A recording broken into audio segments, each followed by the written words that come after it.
Thanks to Nurx for sponsoring today's video. More from them later. Hello, my dudes. Today, I want to dig into the so-called Boomerfication of Gen Z. When are we going to talk about the Boomerfication of Gen Z? The Boomerfication of Gen Z. Boomerfication of Gen Z. The way Gen Z talks on this app is so similar to the sass of boomers in real life. The way that Gen Z acts on TikTok and the way that boomers act on Facebook, literally the exact same energy. The way that Gen Z has this intense similarity with boomers, right? The Boomerification of Gen Z. That is just boomerism 2.0.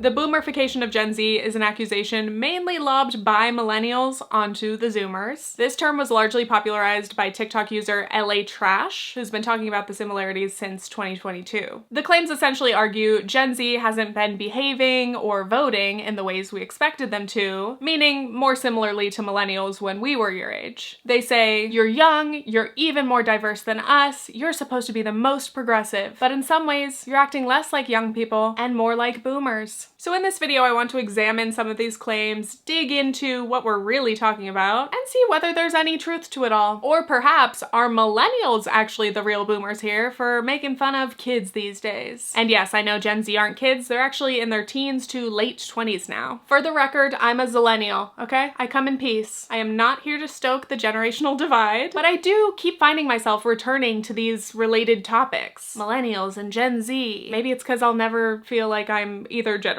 But also I'm fascinated because some people insist these generational differences don't exist. They're not real, to which I strongly disagree. There definitely are distinctions that are evident through data and anecdotes, but I think it's crucial to dig into the why. Why are we different? I'm trying to look at this through a sociological lens. Honestly, the older and further I get from young people, the more I seek to just understand them. So first, we've got to define Gen Z and boomers so we know who we're actually talking about. The baby boomers were born between 1946 and 64. So in 2025, their current age range is 61 to 79. Gen Z were born between 1997 and 2012, making them currently 13 to 28. And next question, if we're talking about boomerification, what is that? What is the essence of a boomer? What is considered boomer behavior? I think you have to go back to the OK Boomer meme, which honestly I could have sworn has been around for like a decade, but it actually became mainstream in 2019, the before times. Taylor Lorenz wrote, OK Boomer has become the endlessly repeated retort to the problem of older people who just don't get it. A rallying cry for millions of fed up kids. Teenagers use it to reply to cringy YouTube videos, Donald Trump tweets, and basically any person over 30 who says something condescending about young people and the issues that matter to them. OK Boomer is simply a snarky response.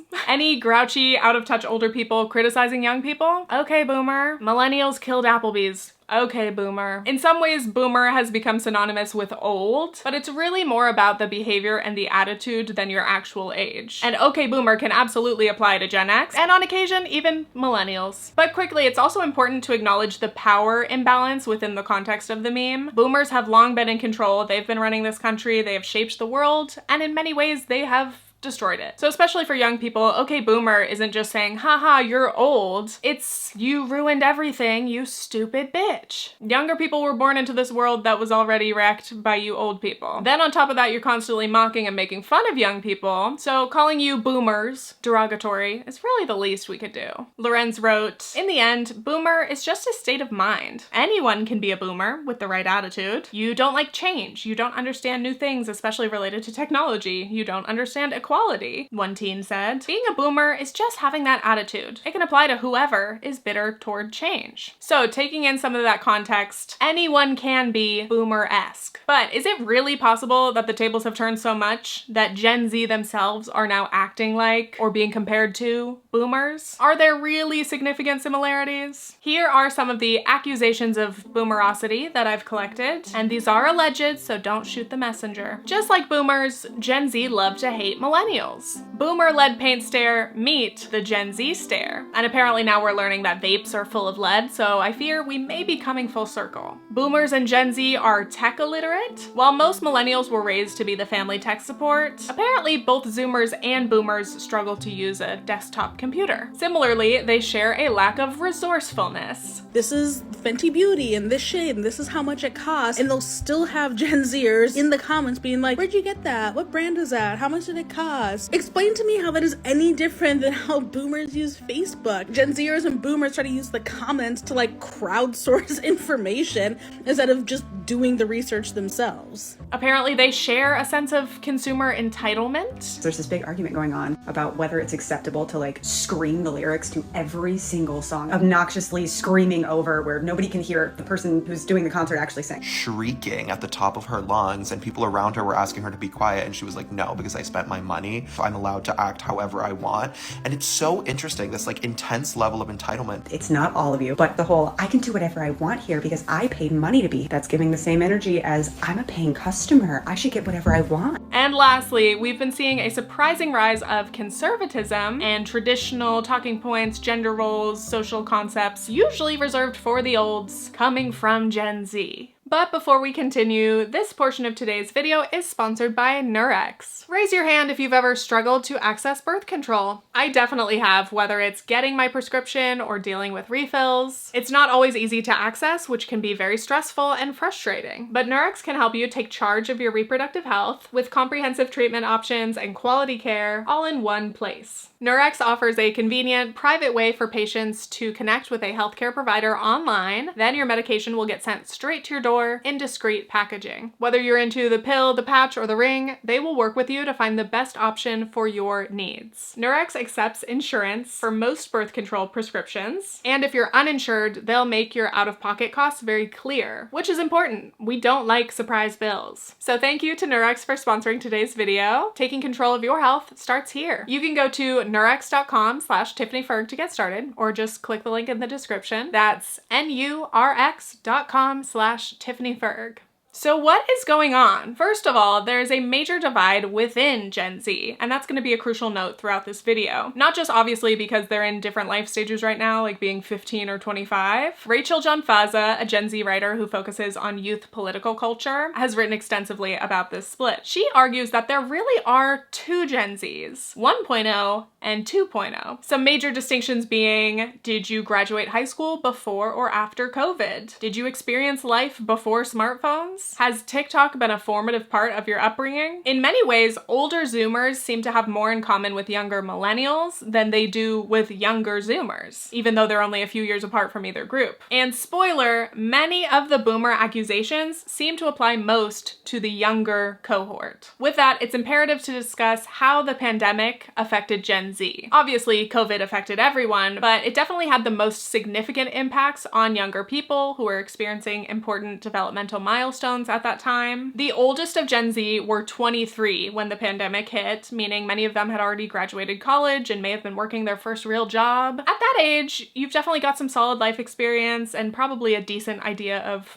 who you are as a person. Whereas the youngest Zoomers were only 8 years old at the start of COVID. And I think over the years we've often talked about like how COVID has affected kids, but really truly think deeply about it. It's hard to overstate the many ways that it affected these kids' lives, their education, but also their social skills. I made a survey about this topic for my audience, and one respondent wrote, "The class that's graduating high school this year basically didn't get to go to middle school. And while it sucks for everyone, I think it's pivotal in understanding social norms. Obviously, Zoom didn't cut it. I think the bell curve as Gen Z is coming out of COVID will probably be the worst right about now because the older elementary schoolers and middle schoolers missed those peak years of understanding socialization." And that response really hit home for me because middle school was so formative in my life. Unpopular opinion, but I actually loved middle school. Most of my lifelong friendships began in 6th grade, and so much of my personality was shaped by those few years, spending endless time with my best friends, being silly, running around town, making YouTube videos. I literally cannot imagine how different I would have been if I didn't experience all of that. But this whole generation of kids missed out on the ordinary, everyday interactions and special events that are really impactful. They had to ride through the clunkiness of lockdowns, social distancing, masking, life in school moving on and offline. Things were in flux for a few years and nothing operated as usual for a long time, especially when you're that young. It it is no surprise that their social skills may have been affected. But why am I talking about their social skills? Well, we have to talk about the Gen Z stare. According to my survey, some of you haven't heard of this, and God bless you for not being chronically online, but this has been making its rounds on TikTok, of course. I don't know where exactly it began. I can't find like the original post, but someone, I assume a millennial, was basically like, hey, have you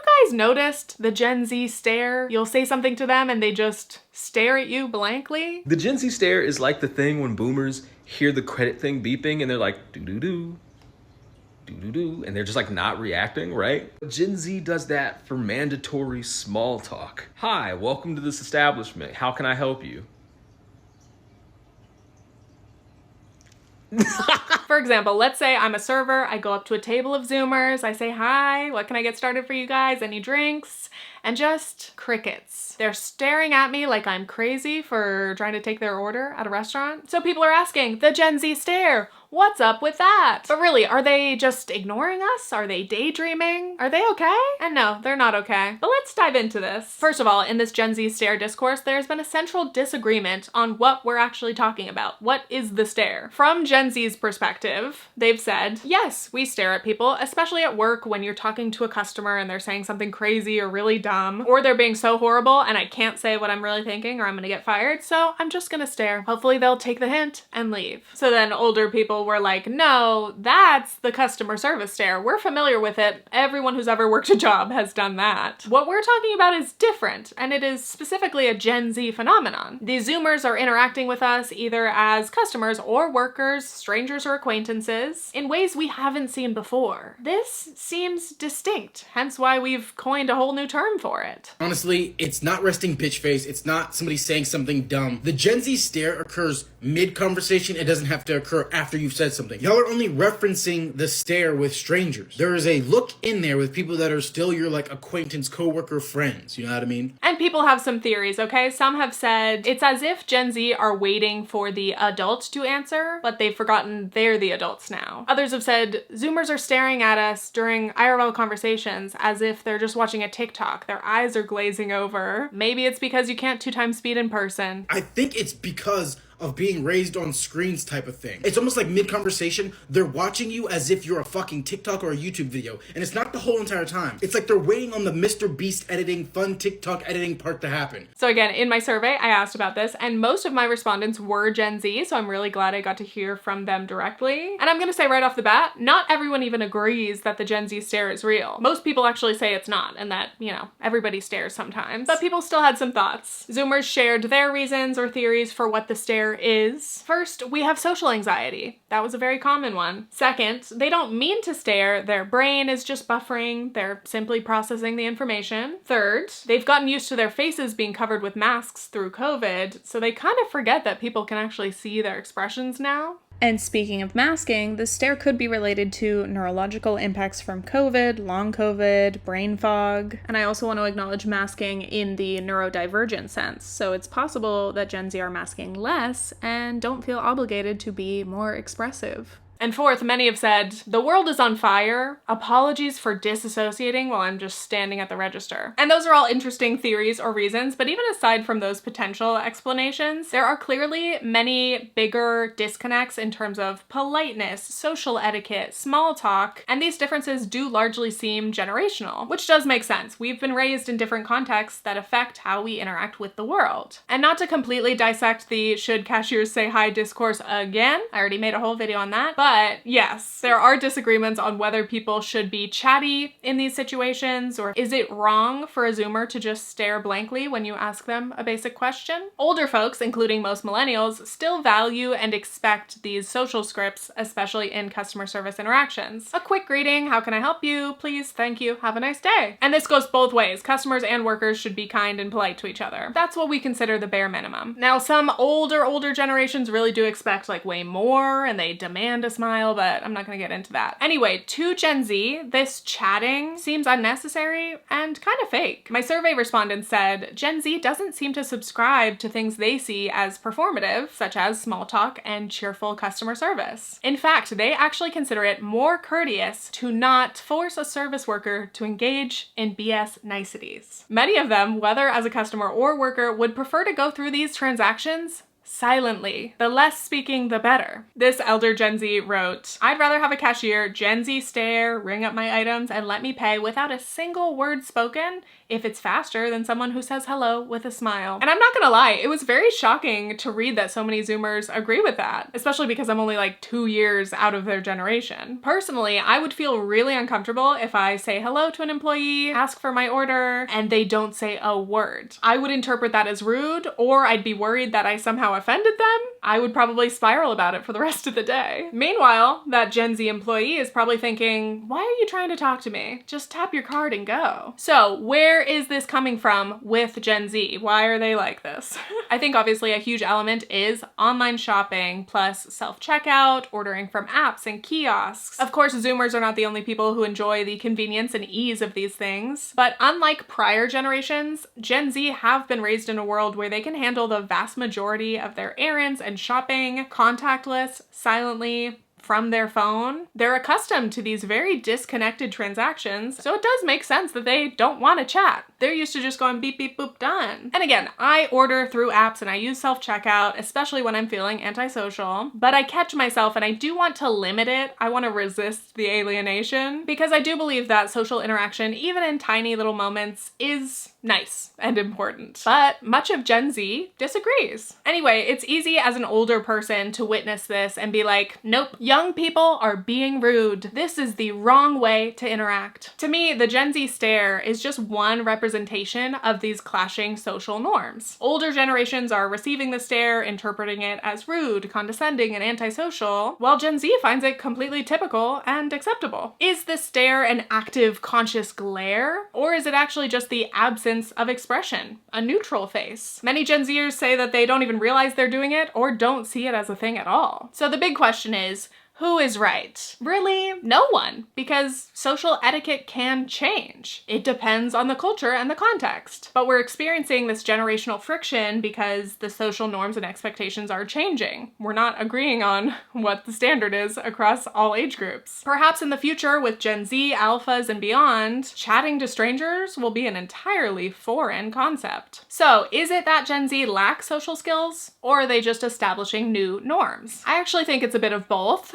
First of all, I want to acknowledge again, a lot of my responses said, like, no, the Gen Z people I know are great at socializing, or they're just as good as any other age group. Maybe they're awkward like typical teenagers, but that's to be expected. And others made the point that it's not that Gen Z are socializing wrong, but they just happen to emphasize socializing online rather than in person. Multiple respondents said that it's common for their friends to text each other while they're in the same room instead of speaking. That has become a norm for them. And again, we get to those damn phones. But truly, especially Gen Z, but all of us really, are so used to constant stimuli. We've got AirPods in all the time, and I'm guilty of that too. One respondent wrote, it's hard to get people of any age to look up from their phone during social events, but Gen Z and younger seem especially attached to it, so all of their conversations are broken up by screen glancing. Almost like any lingering space must be filled with dopamine. But overall, many people, even within Gen Z, did agree that this generation may have weaker social skills, mainly due to the pandemic and technology. Obviously, not to say that young people never speak in person, that's absurd, obviously they do. But if you think about the number of interactions they've missed out on, obviously through COVID, but then also online orders, like not having to make phone calls, that could be like 5 or 10 interactions that they're missing every single day. Imagine that throughout your entire lifetime. It adds up to way less practice. They also don't have as many casual opportunities to chat, or they don't take them. And I'd argue this is actually why small talk is so important and actually beneficial. It's how you get to know people over time. It's how you get comfortable just chatting shit.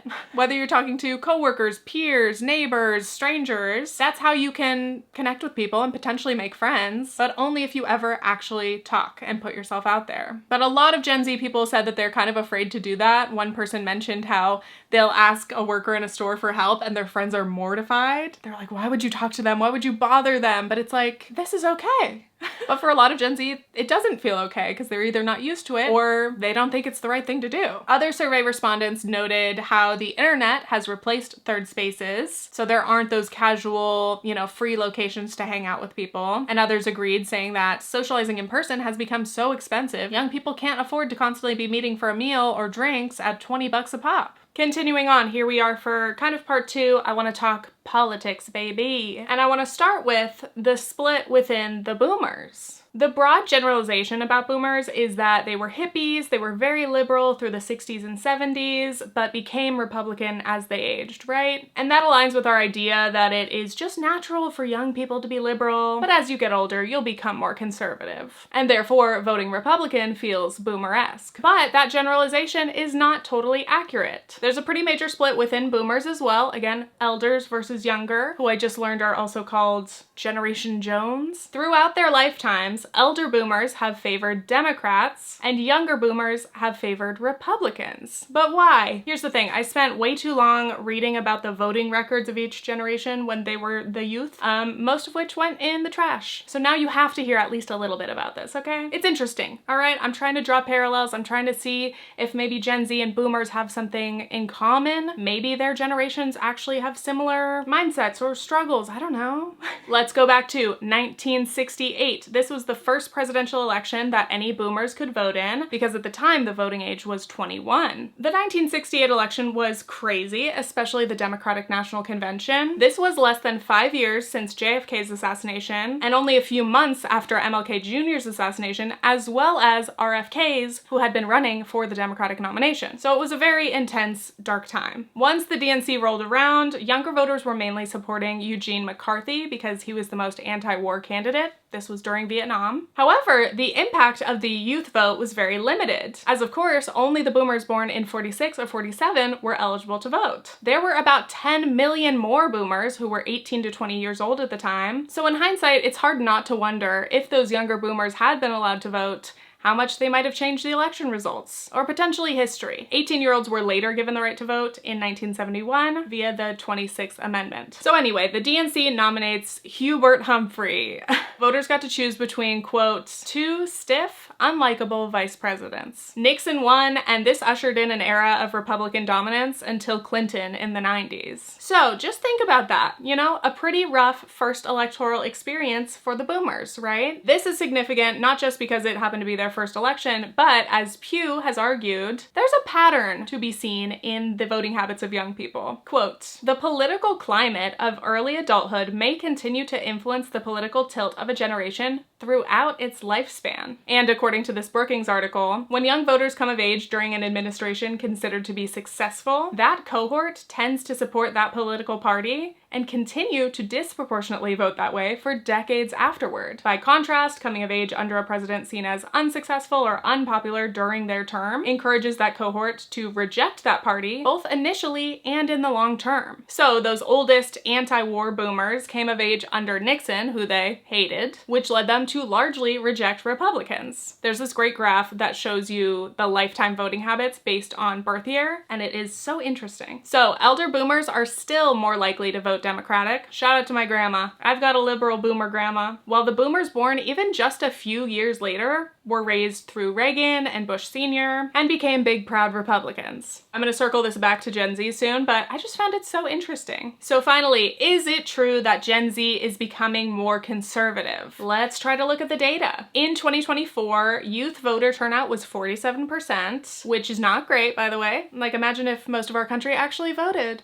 Anyway, young voters, 18 to 29, which is mostly Gen Z, favored Kamala Harris. And this age group were actually her biggest supporters. But Kamala had a smaller margin of support compared to Biden or Hillary. So it would be wrong to say that Gen Z are overwhelmingly conservative. The majority still favor Democrats. But that drop in support compared to 2020 is significant and worth digging into. What's going on? You can't really compare election results like apples to apples because obviously the context of everything matters, but we should definitely pay attention to which direction various demographics are swinging. Surprise, surprise, there's another layer to the political split within Gen Z, gender. When we're talking about whether young people are getting more conservative, not so much for women, but it definitely seems to be the case for many Gen Z men. This Tufts Circle polling found young women preferred Harris to Trump by a 17-point margin, but young men preferred Trump by a 14-point margin. Notably, that is larger than the gender gap for the electorate overall, and the gap is larger than typical. Ali Mortel said, it's normal to see women supporting Democratic candidates at like a 5 to 10 point higher rate than men do, but among the youngest cohort of Gen Z, below 25 years old, the gender gap is north of 20 points. This is definitely representative of increasing political polarization. Carter Sherman wrote, quoting Melissa Deckman, "Gen Z men are getting more conservative as well as increasingly indifferent to politics. Meanwhile, Gen Z women have not only become the most progressive cohort in US history, but are also expected to outpace their male peers across virtually every measure of political involvement." So that's fascinating. Okay, we're getting a better picture of what's going on with Gen Z, though it's also important to note that idea of being the most progressive generation, yeah, that's not as true for young white women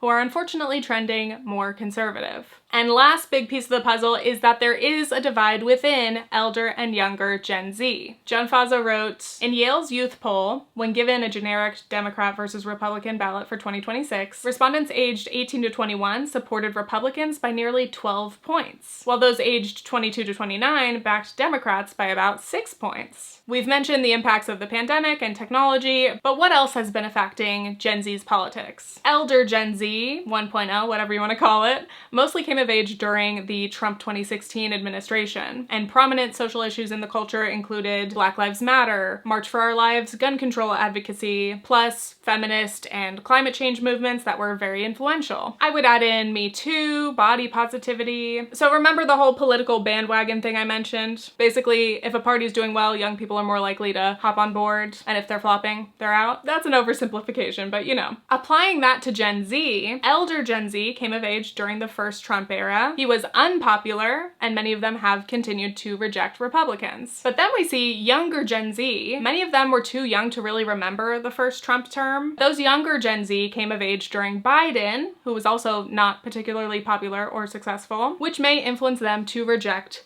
the Democratic Party. But of course, you also have to look at the larger cultural context. We've had this overall conservative culture swing, the manosphere, the rise of trad wives. So much of the gender divide within Gen Z comes down to feminism and gender equality. Young women are going further left, especially as more of our autonomy is threatened, while there's this rampant, deepening misogyny within men and boys. Kids are genuinely being influenced by the likes of Andrew Tate. And in my survey, a lot of respondents wrote about this, and again, more of their theories. Many mentioned that some of this conservatism comes from the social media surveillance state. People are very concerned about how they're perceived, they're scared of being cringe. I made a whole video about this recently. Add in the fact that anything you do can be filmed at any time. No wonder people are like trying to not be weird. These factors discourage people from standing out and encourage more lowercase c conservative behavior. Another major element of this is how the pandemic affected political attitudes. As John Fazza wrote, there was resistance to COVID and masking protocols. Historically, young people haven't liked being told what to do, and for many young Gen Zers, the pandemic restrictions chafed against their youthful discomfort with authority. At first, they expressed annoyance with what they saw as prolonged social distancing on campuses that impacted the student experience. And this is really validating because I know some young people who had that political shift due to COVID, people who had been Bernie supporters who apparently were so shaken up or bothered by the pandemic affecting their lives. Though of course, again, it affected everyone. Many people died. But still, young people were hurt and in many ways traumatized by the pandemic, and a lot of them then started to lash out at anything that they perceived as restricting their freedoms. At the same time, stirring in the culture, we have kind of this anti-woke, anti-PC moment. Joan Fazza wrote, "When students finally went back to school, they complained about the policing of their behavior, not just regarding COVID protections like social distancing and masking, but also broader issues around language, political correctness and cancel culture, the tendency, particularly in online spaces, to denounce others for controversial statements or actions. Many young people perceive this as being promoted by Democrats, those in control, not just in DC, but in pop culture and social media. This is how many Trump supporters have come to see themselves as countercultural. They're going against the grain, they're going against big woke." Which is first of all hilarious to say because it's not like we've been in this like magical socialist left-wing era. We see how the establishment and big donors and the mainstream media treat actual leftist candidates like Zoran Mamdani. They get roasted and smeared from all angles. And also, how can you be countercultural when Trump was just president like 5 minutes ago? There's nothing fresher, never before seen than re-electing that same guy again. Wow. But anyway, I can understand like being frustrated by the state of everything. Believe me, I am too. And Democrats have been failing. They have not been doing enough. They haven't been putting forward agendas that actually help people. And young people especially are feeling very depressed. Their future is bleak. Their present is bleak. So it makes sense that many people are tempted by a so-called wild card, somebody who's gonna change everything. But sadly, those voters have only fallen for conservative propaganda. Trump is clearly not fixing anything. He's been fulfilling his campaign promises, but making everybody's lives worse. Knocking people off healthcare, creating the most disgusting immigration enforcement, tearing apart government agencies. There's too much. Many Trump supporters actually have regretted their votes since, and if Democrats can win them back in the next election, that's great. Others, of course, are full-on MAGA and wholeheartedly support the racist, sexist, fascist agenda. And now we get to final thoughts. Okay, big question. Is the boomerfication of Gen Z real? These are my survey results. What Gen Z and non-Gen Z said. Most people think, no, it's not really a thing. Initially, I thought I would dig into a lot of those like accusations of boomerosity, but most of those aren't even really worth digging into. Most of them are just kind of classic, like, kids these days are acting up. And then I ended up just wanting to focus on like the Gen Z stare as an example, socializing, and obviously the political sides. Those were what I ended up finding most intriguing. It's not the most exciting conclusion to a video, but the question of like, is Gen Z acting uniquely boomer-esque? No, I don't think so. I honestly do believe that many generations, people of all ages, are acting up right now. Again, especially post-COVID, like people have lost their minds. A lot of people have lost their social skills or sense of politeness or just like respect for anyone else. Perhaps we're all becoming more boomery.